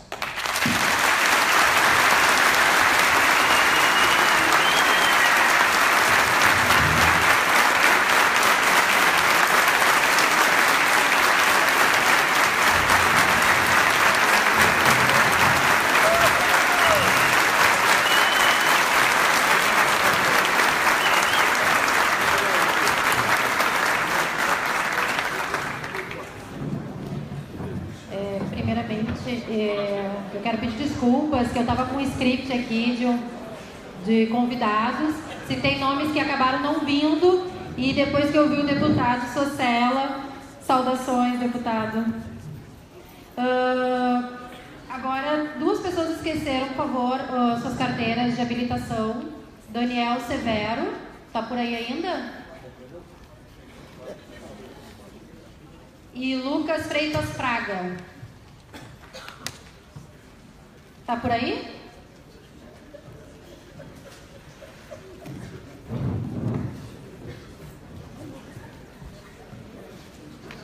As perguntas, por favor, podem ser trazidas.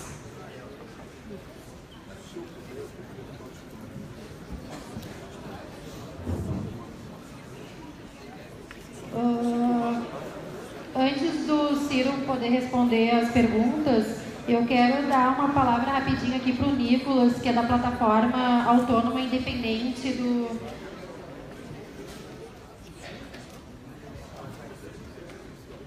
Todos com Ciro.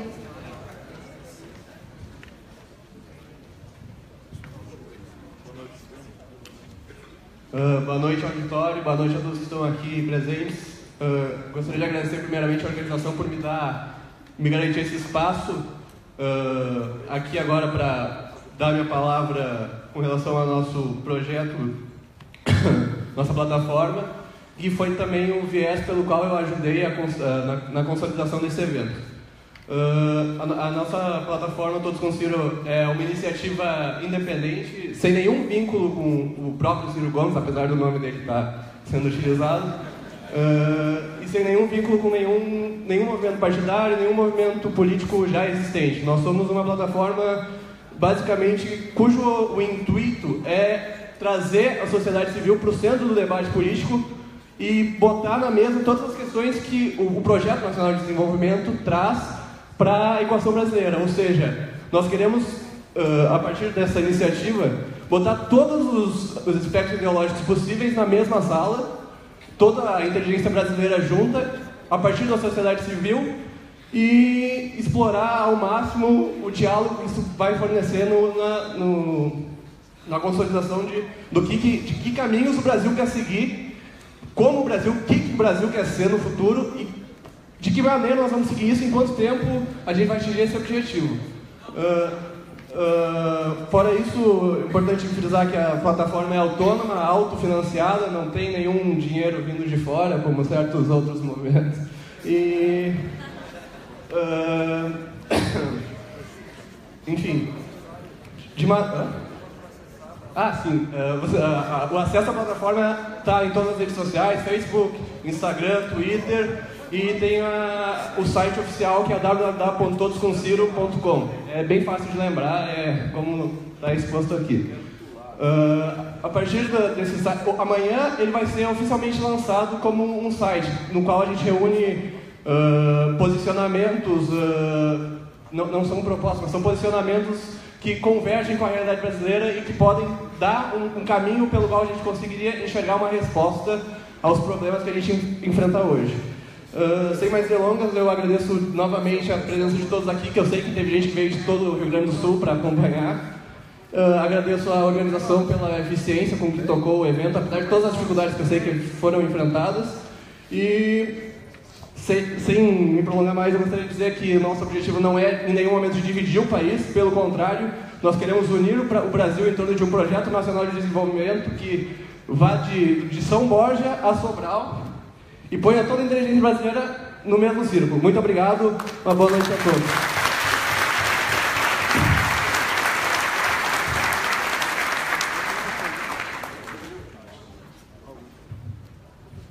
Bom, eu posso ir vou fazer assim uma espécie de pinga-fogo, e aí, se eu for muito telegráfico, a gente reclama, pode reclamar direto daí sem precisar escrever. Primeira pergunta, só como chegou aqui, é a seguinte: o primeiro-ministro português, Antônio Costa, rejeitou o receituário econômico da Troika Europeia e tirou o país da crise. Está aí um modelo a ser seguido? Juliano Maciel, cientista político, São Leopoldo. Sem dúvida nenhuma, sob o ponto de vista do paradigma. Aquelas tantas, quando eu disse que a institucionalidade chinesa é inimitável, e ela é ilimitável, a institucionalidade portuguesa também é inimitável, e as especificidades humanas e culturais e fisiográficas, etc., são inimitáveis. Porém, sob o ponto de vista de marco de economia política, as nuances são poucas, são 4 ou 5 ou 6, e olhe lá.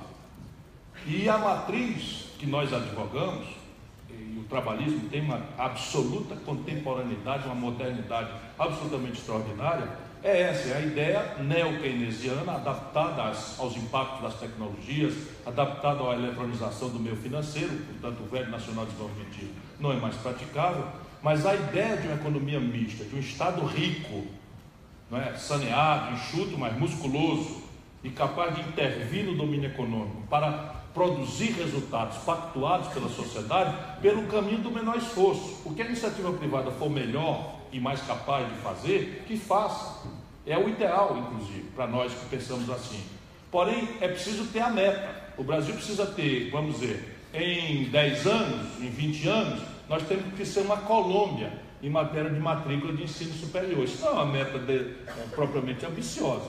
Eu estou achando paradigma para a gente não comparar com a Europa, com os Estados Unidos. Então é o seguinte: é razoável que o Brasil estabeleça como meta central ao seu projeto nacional de desenvolvimento que a matrícula do ensino superior de 18 a 25 anos seja elevada de 16% para o padrão colombiano de 42%, aberto em debate. Não é, quanto custa, vai, não sei o que e tal. Façamos um acordo. E 30 é? Menos disso não abro mão. Vou arbitrar que é 30. Ok, não se zangue comigo, não está aqui. Esse é compromisso, vai ser executado em 10 anos. O prazo é este, a supervisão, a avaliação, o controle, o orçamento, quem faz o quê, qual é o caminho, quem é o responsável, quem vai avaliar, quem vai premiar e punir a execução disso. Isto é que é projeto, sob o ponto de vista só da palavra projeto, é ter metas, objetivos, pactuá-los, estabelecer metas, prazos, custos, supervisão, avaliação, controle, prêmios e punições. E aí o país se independentiza do caudilismo do Ciro Gomes, do caudilismo do Lula, do caudilismo, seja de quem for. A sociedade incorpora um projeto que é a virtude do que está acontecendo no Ceará. O Ceará é um estado paupérrimo, não acreditem que lá é um paraíso, não. Tem dificuldades monstruosas, terríveis, mas as coisas estão acontecendo. A atitude da população em relação à política lá é de nos dar a vitória. E assim, alguém quer me chamar de oligarca, o governador do Ceará é do PT, com meu apoio. Porque lá nós somos um projeto coletivo. E eu, a última vez que fui candidato, foi em 2006, 11 anos atrás. E eu não saí corrido, não. Eu fui o deputado federal mais votado do Brasil. Apenas eu enchi o saco. E a última experiência foi trágica. Fui colega do Eduardo Cunha e do Michel Temer, pensa. Todo dia o cara botar a gravata, e do Vacareza. Também acabou de ser feito. Então eu não tenho mais saco para isso. Ajudei a preparar uma nova geração. Lá nenhum de nós tem rádio, nenhum de nós tem televisão, nenhum de nós tem empresa, é tudo uma classe média de alta escolarização, com amor ao povo, e o povo percebe. Então nós ganhamos as eleições todas. Então, a esquerda está em crise, nós do PDT não estamos não. Não estamos mesmo. Lá no Ceará nós ganhamos as eleições em 84% do eleitorado. 84% do eleitorado. Na prefeitura de Fortaleza, nós ganhamos a eleição com o Roberto Cláudio, reeleição, E dos 41 vereadores, nossa aliança fez 37. Sabe quantos o PSDB fez lá no Ceará? Com o Tasso Gereissati, esse grande brasileiro, grande líder, o Tucano e tal, presidente, sabe quantos vereadores agora na última eleição o PSDB fez em Fortaleza? E não é porque a gente persegue nem coisa nenhuma, sumiu porque a classe média tomou conta. Os empresários, os prepotentes, os plutocratas lá só estão levando na cabeça. E olha que o PT veio contra nós, depois de tudo que nós fizemos. Quer completar? Eu queria perguntar sobre a questão dos 30% na academia. Sim. O nosso sistema acadêmico, o ACAPES, ele é para nós fazer artigo. Nosso foco é fazer artigo. Não é um foco tão necessário de produção, fazer produção. Qual é o debate que a gente tem que colocar aí? Porque nós que somos pesquisadores, sim, o nosso foco é fazer artigo. Sim, eu vou repetir. Vai ser usado ou não vai ser mas usado. O que você faz? O que você pode fazer? O mundo não liga para você. O mundo real brasileiro não liga. O mundo político não se interessa pela universidade. O mundo político tem medo da universidade. O mundo político tem pavor de entrar na universidade. Com certa razão, a maioria. Né? E a universidade sofreu muitos constrangimentos na ditadura e ainda tem um cacoete entrópico.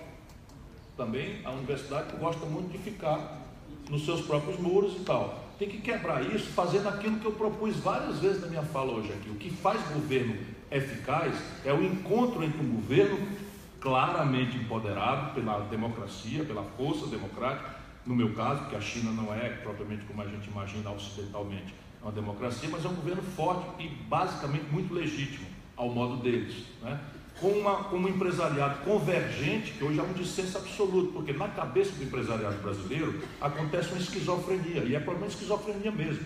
A nossa companheira Rosana aqui é psicóloga, e ela vai explicar melhor isso para vocês. Mas é o seguinte, quando o cara está na roça, está no balcão do comércio, está na indústria, ele sente que tem uma coisa errada, muito errada. E ele fica reativo, ele fica opositor ao status quo. Mas quando ele apropria os excedentes e hospeda no rentismo, ele quer parar.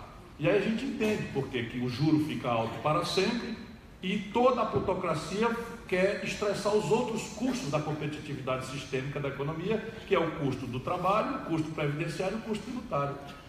Percebe? Porque o custo fiscal, né, para eles parece ser um dado removível, porque o juro não deve ser removido, porque ele perde aqui e ganha lá. Nós precisamos punir isso e trazer a universidade concretamente. Por exemplo, não sairemos disso sem instituto de engenharia reversa, sem incubadora de empresa, sem venture capital que coopte a juventude vocacionada para o empreendedorismo, mas bem treinada, para vir para a incubadora de empresa, com a compra governamental distorcendo o entrechoque liberal do mercado, impondo eficiência, benchmark. Eu sei muito bem o que eu estou propondo, que eu fiz no Ceará, com coisas de rudimento tecnológico. Por exemplo, o Ceará era 100% importador de mobiliário escolar. Todas as nossas carteiras escolares, das milhares de escolas, vinham do Paraná, porque o Ceará não tem madeira, é um semiárido, né, uma caatinga, então não tendo madeira, não desenvolveu até aquela data e tal. Mas olha, para a gente importar madeira é mais barato do que importar móvel. Então o que é que nós fizemos? Eu peguei o Sebrae e cativei a compra governamental, tive brigas lá com o Tribunal de Contas, o cacete A4, mas eu garanti ao Tribunal de Contas que eu ia comprar a cadeira necessariamente mais barata, porque eu excluí o frete. E aonde é que vai ser? Vai ser aqui, ó. Botei no pior IDH do Ceará, que chamava São João do Aruaru, um distrito de Morada Nova. Organizei uma associação de produtores e comecei.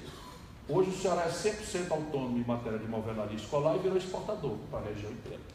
Isso eu fui fazendo. Coisas muito rudimentares, porque eu não tinha teoria ainda, eu fui eleito com 32 anos de idade, mais jovem governador da história do Brasil. Eu tinha cabelo, era tudo pretinho, não tinha barriga, isso era uma coisa muito interessante. Aí fizemos, por exemplo, sabe, vocês têm ideia de quanta água sanitária uma rede pública de saúde gasta?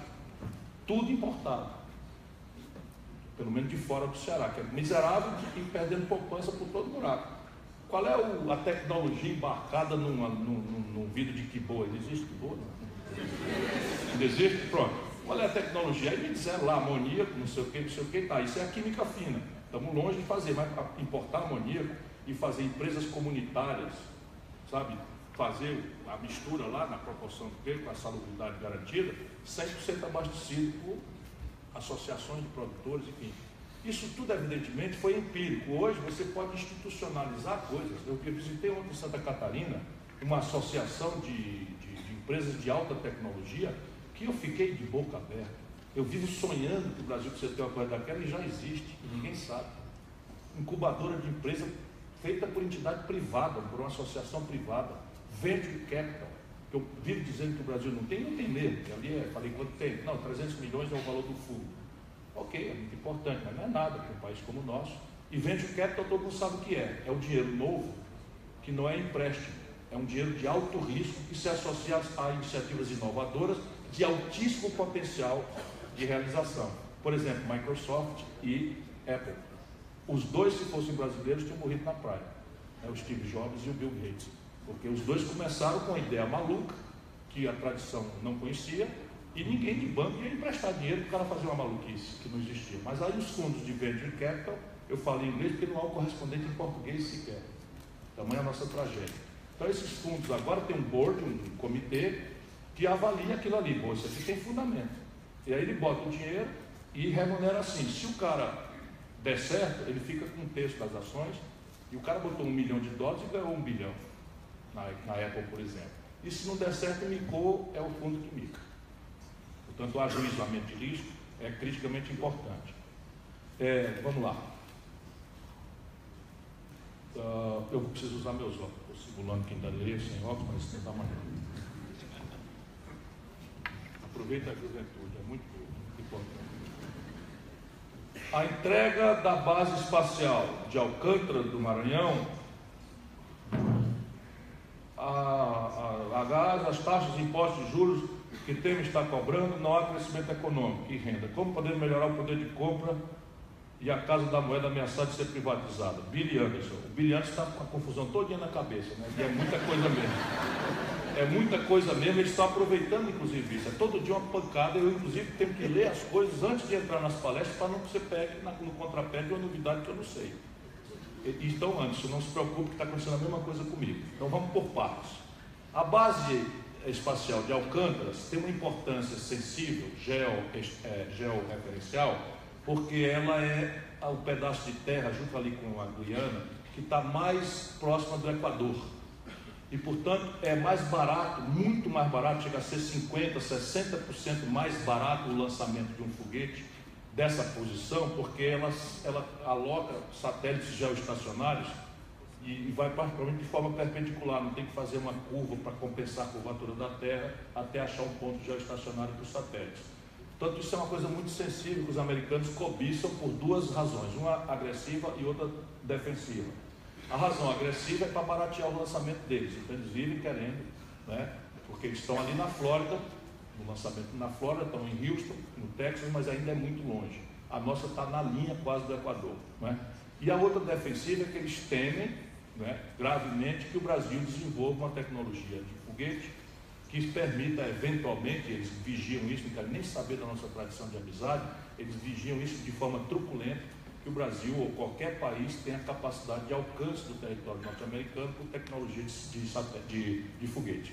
Então, eles não vão permitir. Nós precisamos conversar com eles e exigir, depois que nós tivermos um projeto nacional de desenvolvimento que nos coesione, um modelo de defesa que permita a gente mandar do próprio nariz, um alinhamento internacional que permita nos ter alternativas, nós temos que ter uma conversa com eles, lembrando a nossa tradicional amizade pan-americana, nosso legado judaico-cristão, ocidental, europeu, como eles, porém nós queremos agora que eles entendam que o Brasil resolveu mudar de status na relação com eles.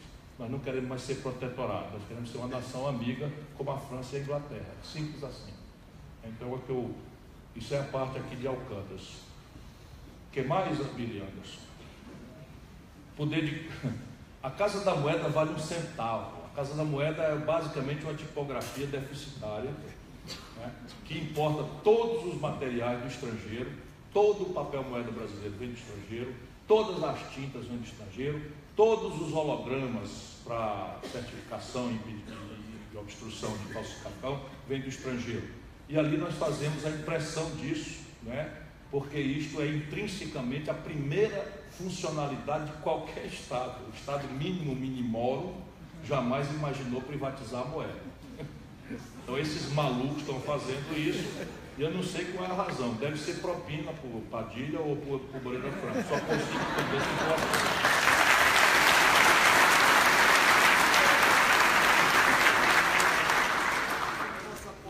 Como é? Ah, sim, imprime os passaportes cujo material é todo importado, os hologramas, os chips, todos importados, mas também é uma... Foi aqui? Não, pois é. Não, nós temos capacidade tecnológica, nós não temos compra governamental que dirija-se para verticalizar a nossa inteligência no empreendimento. Isso é o que eu estou falando, eu conheço o Brasil. Se você der oportunidade, isso explode. E ontem em Santa Catarina, fiquei de boca aberta, coisas que eu estou sonhando, que parece maluquice minha, está lá acontecendo, cara. Está acontecendo ali na porra. Empresa de altíssima tecnologia, os caras estão prestando serviço ao sistema de defesa israelense. Tem lá uma empresa incubada que já controla mais de 50% da certificação da entrega da geração de energia elétrica e a distribuição. E é um mercado que aceita que o controle deles é eficaz e garantido para pagar e receber energia no mercado. Porra! Coisa absolutamente espetacular que o Maneco me levou lá para ver. Então eu fico, cada dia que eu ando mais no Brasil, eu vou ficando animado, porque tem pano para manga, tem saída, se a gente se coesionar. A educação brasileira não precisa mudar? Profundamente. Conceitos e vagas, principalmente salários, poderia ser uma política nacional.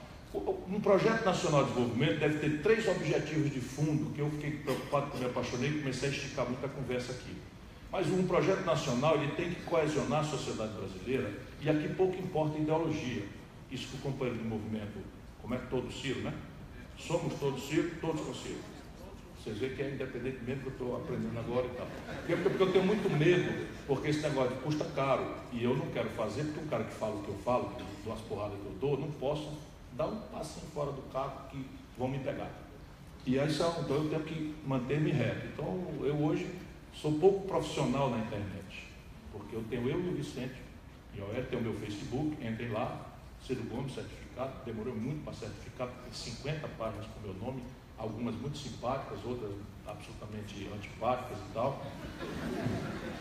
Enfim, e aí vamos lá. Os 3 objetivos estratégicos de fundo de um projeto nacional, basicamente são entrarmos numa dinâmica para sempre de formação bruta de capital nacional. O Brasil hoje sobra do que nós produzimos e consumimos ao redor de 14% do PIB. E nós estamos pagando 11% do PIB de juros. Não sobra nada para financiar o desenvolvimento. E aí a gente tem, e a China sobra 45%. A velha Europa sobra 30%. Né? Então nós precisamos entrar numa dinâmica, e ao contrário do mito neoliberal, o nível de formação bruta de capital de uma nação não é consequência fatalista do acaso, é consequência de arranjos institucionais que a política faz ou deixa de fazer. Faz bem feito e faz mal feito. Trata-se concretamente de como é que as sociedades desenham o seu patrimônio previdenciário, o seu sistema tributário, o seu mercado de capitais, inclusive o venture capital, que nós não temos, e como é que você cria mecanismos de vinculação da poupança da sociedade de longo prazo ao investimento produtivo de longo prazo. Toda esta é uma tarefa por fazer no Brasil e demanda fôlego. Por isso pode ser um objetivo nacional permanente, porque não há direita e esquerda neste assunto. Há como praticar isso, mas nenhuma nação sustentou desenvolvimento com base no capital dos outros. Portanto, nós podemos fazer um consenso e estabelecer que é um objetivo nacional para todos os flancos ideológicos, menos aqueles que estão trabalhando para entregar o Brasil ao domínio estrangeiro, e isso aí é um traidor, não é um direita nem esquerda, é simplesmente um traidor, uma pátria que nós precisamos denunciar. Né? Segundo objetivo estratégico, coordenação, não importa a institucionalidade, pode ser chinesa, pode ser coreana, pode ser europeia, pode ser americana, não importa o desenho institucional, mas só funciona êxito civilizatório quando você acha por trás dele uma coordenação estratégica entre governo, iniciativa privada e universidade. E aí tem que ser tarefa mesmo, objetivos. Então vamos lá, complexo industrial do petróleo e gás. O que é que falta? Tem que desenvolver. Nós vamos decidir que nós vamos ser uma potência global em petróleo e gás, porque temos uma vantagem comparativa. Nós temos ainda reservas inesgotáveis. e estão vendendo petróleo bruto barato. Por que nós não vamos vender polímeros para a indústria 4.0, novos materiais? Tudo isso está na mão da gente fazer, porque o essencial nós temos. Por que o complexo industrial da saúde? Porque nós temos um mercado doméstico deste tamanhão globalmente e temos alguma expertise. Você chega em Anápolis, por exemplo, você tem uma indústria farmacêutica relevante, só que toda a química fina importada. 70% disso a patente está vencida. Você pega a Unicinos, pega a Universidade Federal do Rio Grande do Sul, pega a Universidade Federal do Ceará e convoca para um centro que vai fazer engenharia reversa, desenhar os perfis, e o governo vai incubar jovens empreendedores durante o período, vai fazer a compra governamental ser a ferramenta distorsiva do mercado, que é o que mata no nascedor o jovem empreendedor, e vai emancipá-lo. E eles vão se associar e ganhar escala para vender globalmente. E o Brasil vai exigir regime de preferência comercial nestes setores na nossa relação com o mundo. Como vamos exigir trocas sensíveis, transferências tecnológicas sensíveis. E terceiro, investimento em gente. Enquanto a gente não entender que o Brasil precisa mudar o gasto por cabeça, por aluno ano, é mentira tudo mais que nós falarmos. Ou mentira de má fé, pura e simples, ou mentira de boa fé. Achar que você vai resolver melhorar a educação sem empatar dinheiro é bobagem. Educação que presta custa caro.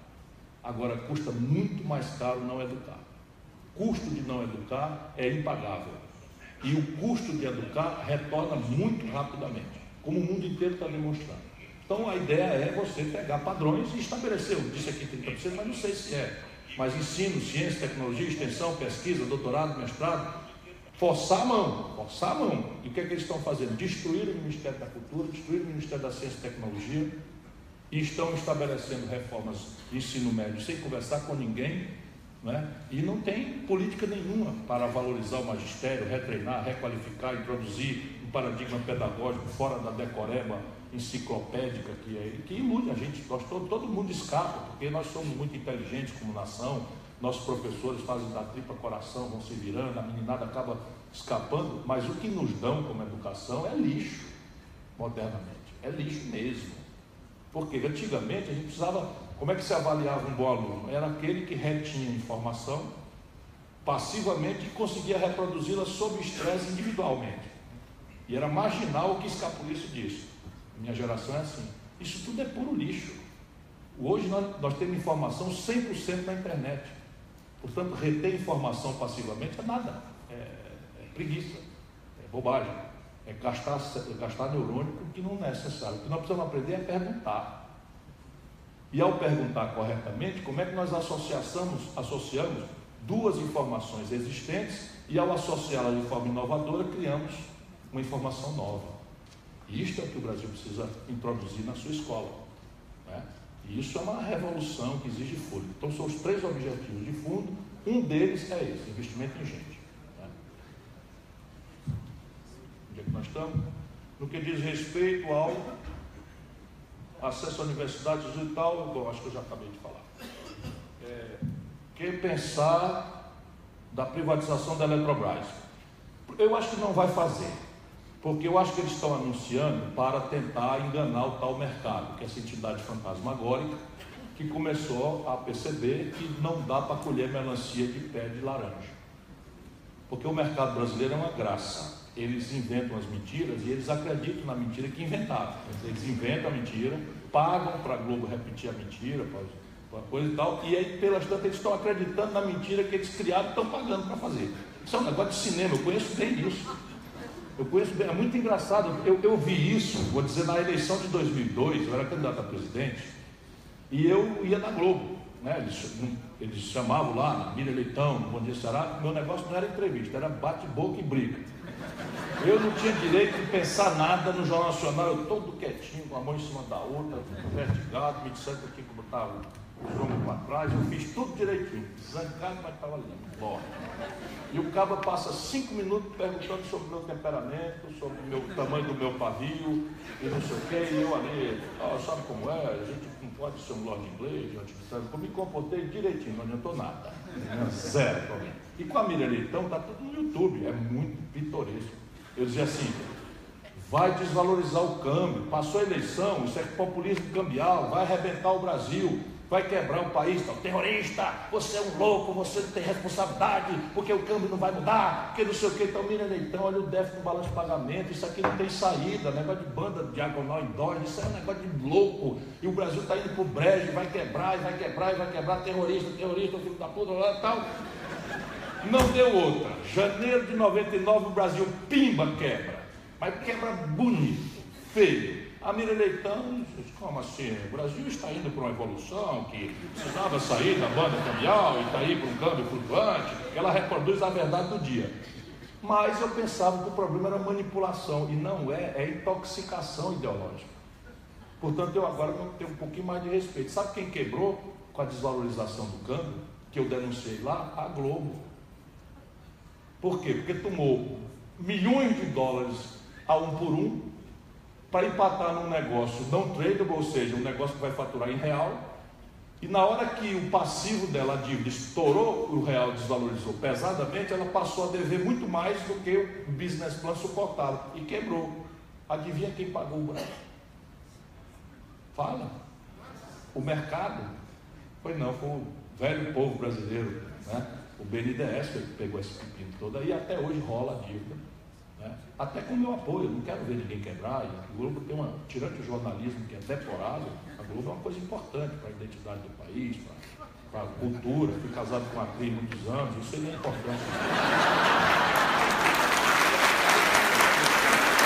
Hoje, a propósito, hoje eu fiz começar meu discurso hoje todo solene, todo grave, cabeça. Cadê a Patrícia Pilar? Ai, minha amiga hoje, não está mais aqui. Vamos ver se eu pego outra aqui.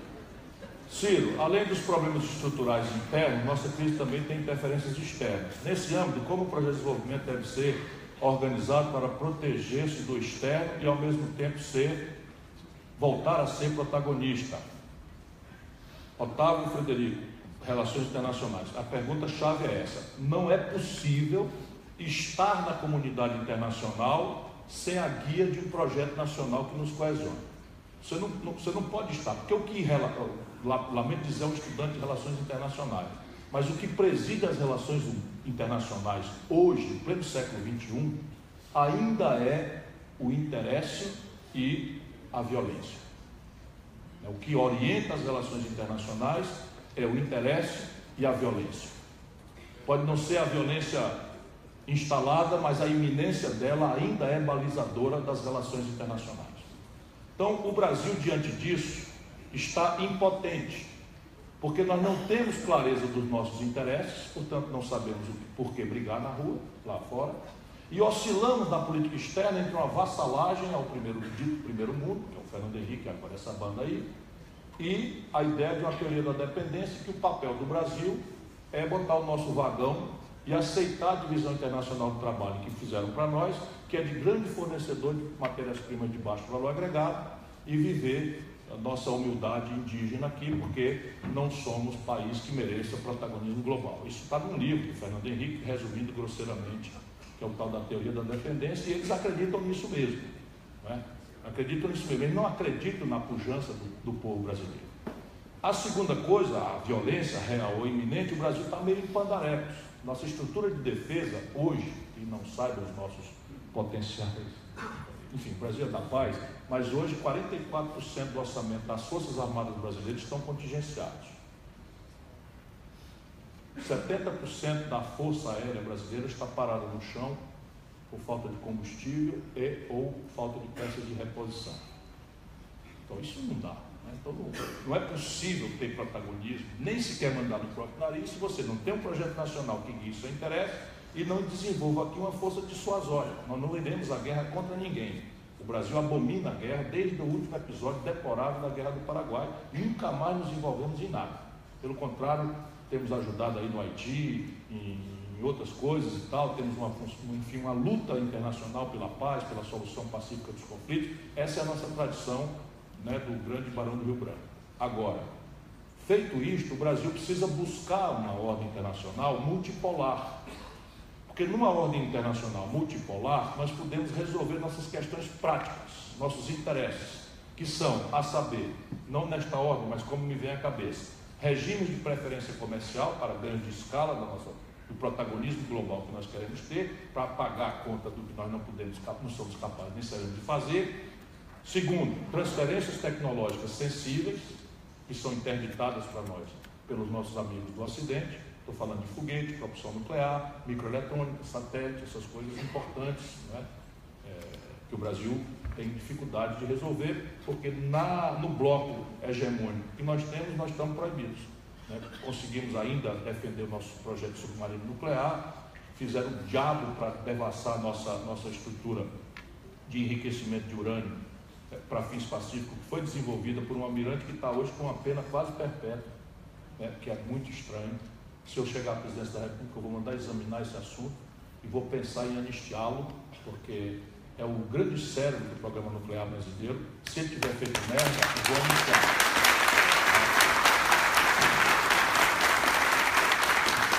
Vou substituir a pena dele por serviços comunitários se ele tiver feito merda. Ele vai passar para serviço comunitário, mas esse cérebro o Brasil quer de volta por seu esforço. Pois bem, e o último grande interesse que o Brasil tem que buscar numa ordem internacional rebelde é mecanismos de financiamento livres da interdição de Bretton Woods, do Fundo Monetário Internacional e do Banco Mundial. E nós já criamos o Banco do BRICS, foi criado em Fortaleza, apenas por gentileza da Dilma, a reunião foi lá, e nós criamos esse banco. Eu estou indo à China agora, eles me convidaram, porque estão ouvindo eu falar, e eu quero dar grande centralidade a essa relação com os BRICS, porque eles nos respondem aos 3 elementos exigentes. E isso feito, nós sentamos com os americanos para pedir esse novo status. Me entenda como a nova França do mundo, ou a nova Inglaterra do mundo, que eu não deixo por menos. Né? Onde é que vai?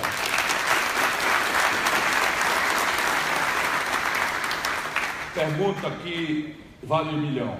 É possível governar o Brasil sem governo de coalizão? Se não, para quem vender a alma? Para qual diabo? É possível sim, é perfeitamente possível, mas não é desejável. Eu não pretendo ser ditador do Brasil, não quero crer que nenhum de nós queira um novo ditador para o Brasil.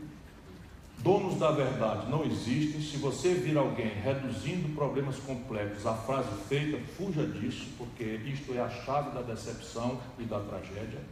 É preciso compreender a questão complexa que o Brasil tem na sua complexidade. Isso pede uma consulta plural aos diferentes pensares. Isso é absolutamente essencial para um êxito de um governo. Porém, o Brasil, pelo Fernando Henrique, replicado pelo Lula, que é a cultura política de São Paulo, da política de São Paulo, não do povo paulista, que é um povo extraordinariamente valoroso e trabalhador, mas a política de São Paulo tem essa lógica. Inclusive os padrões de decência lá são completamente frouxos. Eles acham que é uma inerência da política roubar dinheiro, que se você roubar só para a campanha não é imoral, não é criminoso, coisa que no Rio Grande do Sul é intolerável, a cultura daqui. Pernambuco é intolerável, Ceará é intolerável. Então são diferentes as culturas. E ali é compreende-se, né? Eu compreendo, não justifico, mas compreendo. Então, repare, é preciso que a gente tenha clareza, porque somos um país muito heterogêneo, muito fragmentado, federativo e multipartidário, por consequência ainda da não estabilização de um período muito curto de democracia que nós temos. A nossa história não é democrática. Nossa história é uma história autoritária, violenta, golpista. O mais longo período de vivência democrática que nós tivemos foi esse período agora que foi enterrado com a Dilma. E falando que democracia é direito de votar e de se reunir sem apanhar. Isso não é propriamente democracia. Democracia é uma coisa mais complexa, sofisticada, exige empoderamento, mas exige persistência, treinamento, né? A população exercitar a cidadania, compreender os veios de transmissão dela com o seu representante. E nós votamos nesse Congresso que está aí. Ele está aí todo eleito por nós. 70% de nós não lembramos o nome do deputado em quem votamos 6 meses depois da eleição. E depois ficamos putos nos bares, que na banda está tudo bando de pilantra, todo bando de safado. Pô, e tu prestou atenção no serviço, mano? nós, assim, é muito fácil falar dos outros, mas isso também não é culpa nossa. É que nós temos um legado, isso o imaginário brasileiro dá valor ao prefeito, dá valor ao governador, dá valor ao presidente, ainda bem. Mas esse negócio de deputado, senador e tal, o cara pega um santinho no chão ali e tal, olha assim, se o cara está com um sorriso bom, copia o número ali e vota, ou o compadre pediu, não sei o que e tal, e assim, não há um estabelecimento de um vínculo de representatividade. Isso são fragilidades socioeconômicas, socioculturais e institucionais do país, mas não há uma engenhoca política que substitua um cidadão militante. Isso não existe isso. A gente pediu uma reforma política como se isso fosse resolver a contradição de uma cidadania de baixo exercício, essa engenhoca não existe. Né? Então, repare, isto dito, a coalizão é normal. O entendimento, o diálogo é normal, são normais. Qual é a linguagem? Qual é o cimento desta união? Este é que é o problema. Nós vamos nos reunir diferentes, contraditórios, para fazer o quê? Esta é a questão. Então não tem problema nenhum você se reunir com diferentes, eu não tenho nenhum problema. Né? Na verdade, eu não tenho inimigo. O Jair Bolsonaro disse que votou em mim. E eu tenho todas as razões para acreditar. Por que ele ia mentir para mim? Fui colega dele, disse que votou em mim. Talvez por quê? Porque eu sou um cara agressivo, ele acha parecido e tal, com o pai dele, que vai ter muito dele e tal. Não sei. Qual é o motivo? Calma aí. Mas a Marina é uma querida amiga. O Geraldo Alckmin é um parceiro que eu discordo de tudo dele, sou até conterrâneo, nasci em Pindamonhangaba como ele, conheci ele de longa data, chamava ele de Geraldinho, antes de virar excelência. Eu discordo dele em tudo, mas eu acho uma direita respeitável, dialogável. Não se trata disso. Trata-se de como é que nós vamos reunir os diferentes e explicar a contradição dessa reunião, em nome de quê? Para quê? E esse é o problema. O Fernando Henrique não fez presidencialismo de coalizão, ele que inventou essa baboseira, para nada, senão para comprar a reeleição, tenhamos clareza. Porque se ele tivesse proposto uma reforma, né, um sistema tributário progressivo, um sistema previdenciário que desarmasse a bomba do futuro, uma reforma política que passasse a valer daqui 10 anos da data dele, estava valendo hoje. Nada, zero, nem propõe nada, e vão botar a culpa no Congresso. É sério? Qual é a razão da aliança do Lula com o PMDB? Qual é a razão? É para fazer o quê para o Brasil? Qual foi a reforma?